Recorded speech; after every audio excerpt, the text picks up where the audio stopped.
আমার একটা গুলি করছিল।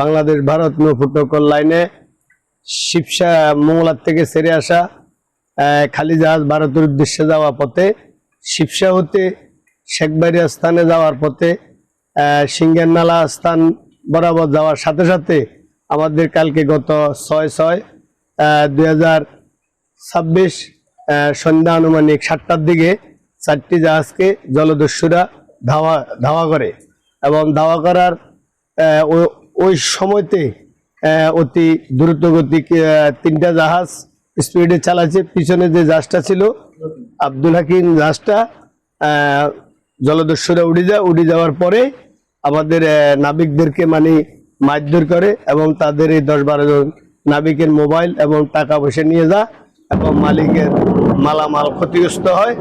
এবং এলোপাতি মাস্টার যখনই দেখছে যে জলদস্যুরা আসতেছে ওই মুহূর্তে তারা আশ্রয় নিয়েছে ব্রিজের দরজা ছিটকানি দুদিক দিয়ে লাগাই দিছে।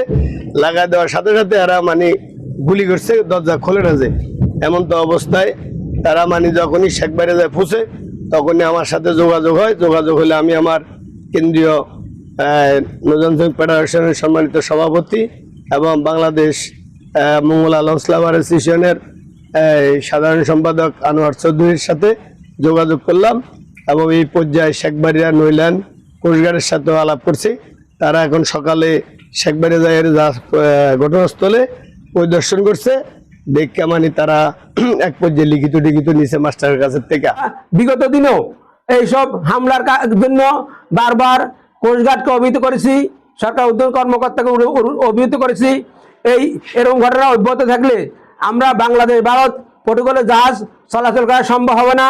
তাই আমরা এই সরকারের কাছে আমাদের এই ভারত বাংলাদেশ চলাকালীন নৌপথের শ্রমিকদের নিরাপত্তা চাই। আমাদের নিরাপত্তা যদি না হবে, এরকম হামলা চলতে থাকবে, তাহলে আমরা কিন্তু আর এই নদীপথে ভারত যাতে আমরা ইচ্ছুক নয়। আমাদের অনতিবিলম্বে আমরা এটা বন্ধ হইতে বাধ্য হব। আমরা সরকারের কাছে জোর দাবি জানাবো আমাদের নিরাপত্তা নিশ্চিত করুক। আমাদের জাহাজ জোয়ার ভাটায় চলে, জোয়ার ভাটা চলতে গেলে আমাদের হয়তো সকাল সন্ধ্যা হইতে পারে, সবসময় তো জোয়ার ভাটা হিসাব করে জাহাজ চালানো লাগে। আমরা যখন জোয়ার ভাটা জাহাজ চলবে আমাদেরকে অবশ্যই নদীতে সরকার কোস্টগার্ড দিয়েছে, কোস্টগার্ড আমাদের সহযোগিতা করতে হবে। কোস্টগার্ড যদি সহযোগিতা না করে আমরা যদি হামলার শিকার হই, তাহলে আমরা আগামীতে এই ভারত বাংলাদেশ প্রোটোকলের জাহাজ বন্ধ করে দিতে বাধ্য হব।